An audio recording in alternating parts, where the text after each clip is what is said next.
Good morning everyone. This is Ruby Rathore, your physics teacher. Student, this lecture is for class 10th. So student, now let's start our lecture. Our lecture is about refraction of light. Student, you have already studied about the reflection. So now we will study about the reflection. Look. Have you observed a path of light when it enters from one medium to another in daily life? Does it move along the straight line path or change its direction? Student, यहाँ पर आप एक light देख रहे होंगे. Now take a second example. Look at this pencil. You observe this pencil partially immersed in water is split at one end. Now look at this image. Look at this coin. Look at this physical science letter in the glass slab. So you will observe that letters raises up. So what does it happen? यहाँ पर इन सारे examples में ऐसा क्या हुआ है? Let us understand. So take a first example. Let us take a pencil in a water glass. So you can observe that the pencil appears bent or broken from one end. Okay student. So क्या आप यहाँ पर जो pencil आप देख रहे हैं वो सीरियसली ब्रोकन हो चुकी है या फिर हमको सिर्फ ये इल्यूजन दिखाई दे रहा है कि पानी के अंदर पेंसिल जाने के बाद एक एंड से टूट गई है. So student, this makes the pencil appear to be displace. This is the refraction. यहाँ पर जो चीज आपको पेंसिल को ब्रोकन ऑब्जर्व करा रही है वही प्रॉपर्टी क्या है? रिफ्रैक्शन है. Okay, now look at this letter physical science. यहाँ पर आप दो ग्लास स्लैब देख रहे हैं. एक ग्लास स्लैब है और एक ट्रांसपेरेंट है. सो जब आप ग्लास स्लैब में फिजिकल साइंस को देख रहे हैं, the letter appears raises up high. Okay, and in the transparent medium there is no change. So student, now look this example. यहाँ पर आप देख सकते हैं कि if a light passes through the glass slab, its direction is changes on entering inside the glass slab and exist out inside from the glass slab. So student, look at this coin. Here this coin is at its right position, but क्या आपको ये coin इसी position पे observe होगा? नहीं, because of refraction. Thus this coin appears to be slightly raised up. यहाँ पर जो सिक्का है वो आपको slightly raised up नजर आएगा. So student, look at this property. This is the refraction of the glass slab. So आप देख सकते हैं यहाँ पर दो मीडियम दिए गए हैं आपके. ऊपर वाला मीडियम एयर है, नीचे वाला एयर है, बीच वाला ग्लास स्लैब था और लाइट का पाथ को चेंज हो गया. So student, the change in speed of light it means change in the direction. अगर लाइट की स्पीड बदलती है तो लाइट की डायरेक्शन भी बदलती है. So student, if a light ray is enters from rare to denser medium. अगर light rare it means like as the air and denser like as the glass और water. So student, if light enters from rare to denser medium, it bends toward the normal, and light enters in rare medium from a denser medium, it bends away from the normal. Okay, so look at this.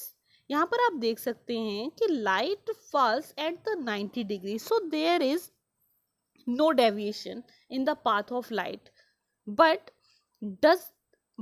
its speed is slowed down in the denser medium. So student, यहाँ पर आप observe कर सकते हैं ऊपर से जो रे आ रही है आपकी eye, this is the incident ray. In the glass slab this is the refracted ray. And यहाँ पर आप देख सकते हैं कि angle i is greater than angle are.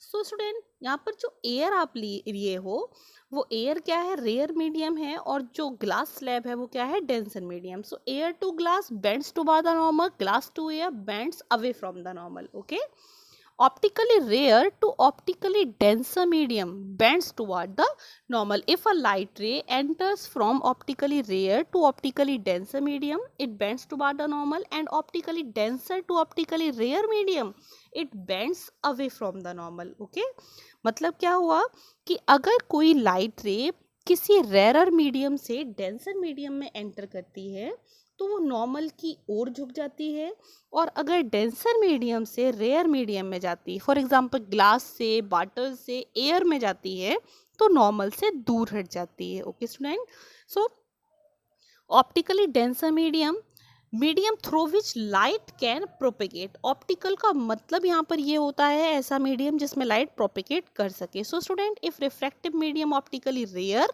Speed of light is high, if refractive medium is denser, speed of light is low. It means rare medium में light की speed हमेशा ज़्यादा होती है और डेंसर मीडियम में लाइट की speed हमेशा कम होती है। So look at this, optically rare to optically denser, speed decreases, bends toward the normal. Optically denser to optically rare, speed increases and light bends away from the normal. So in the glass slab, the path of the light look like this in the first figure. अगर light rare से denser में जाती है तो ये जो first figure है ये आपको इसका शो कर रहा है, लाइट के पाथ को शो कर रहा है। और सेकंड फिगर में आप देख सकते हैं, again we take the light enters from rare to water. But student, एक तरफ आपने डेंसर मीडियम में ग्लास लिया है और दूसरी तरफ वाटर लिया है। So will the both angle of refraction will equal?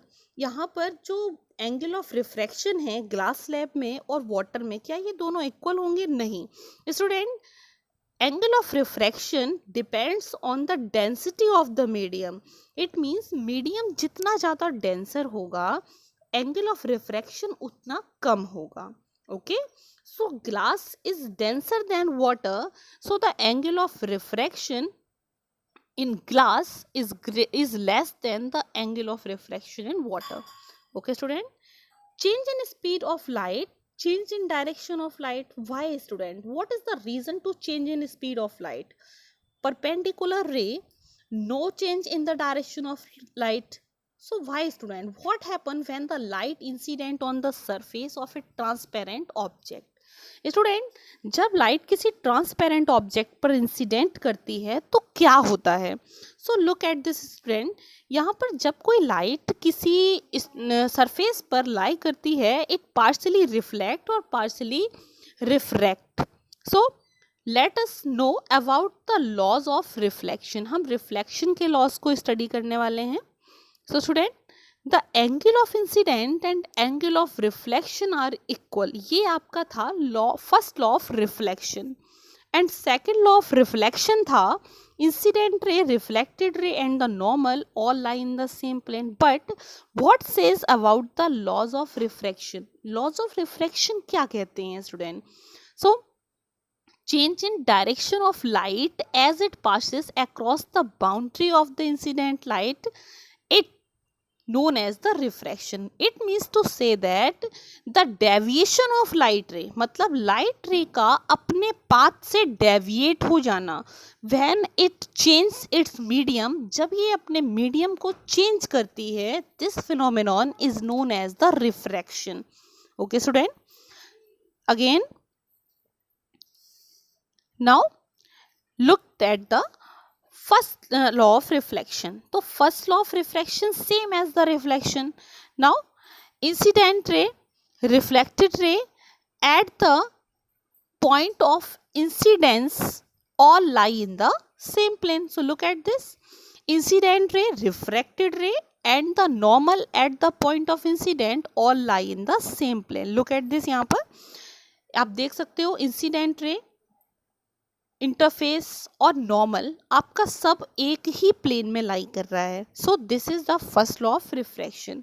Now second law of refraction is known about the Snell's law. So student, the relation between the incident angle and the refracting angle gives by the Snell's law.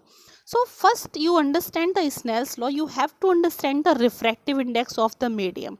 Refractive index says that how the speed of light is changed in a particular medium than the vacuum.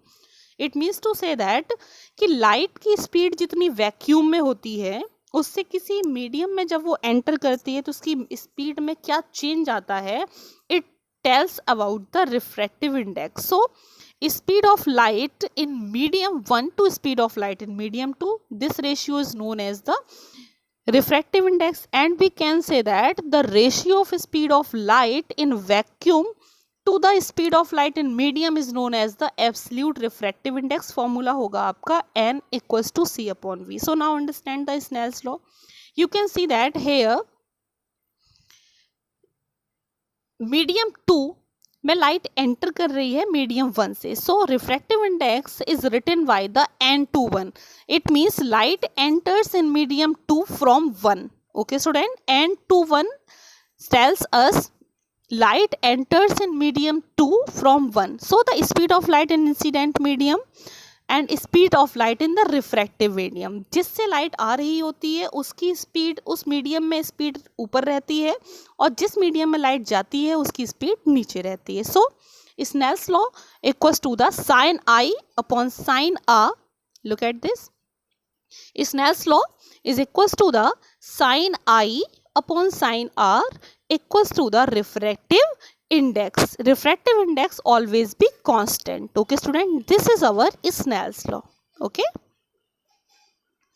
यहाँ पर आप देख सकते हैं कि light अगर denser medium में enter कर रही है तो रिफ्रैक्टिव इंडेक्स में जो एंगल ऑफ आर होगा, मतलब एंगल ऑफ रिफ्रैक्शन होगा, वो इंसिडेंट से छोटा होगा. सो यहाँ पे n21 आप ले सकते हो v1 upon v2. So the final Snell's law is sine i upon sine r equals to the v1 upon v2. जिस मीडियम में लाइट आ रही होती है उसकी स्पीड हमेशा नीचे रखी जाती है. So these are the refractive index, or can say that absolute refractive index of the medium. So the refractive index is vacuum is 1 and air is 1.003. Look at this. यहाँ पर आप स्नेल्स लॉ को अगर consider करते हैं in terms of the n1 and n2, so student you can say that n1 it means v1 so c upon v2. Okay, and c upon v1. ये c upon v क्या है? अभी आपको हमने यहाँ पर एक चीज़ बताई थी कि refractive index equals to the n equal होता है c अपॉन v.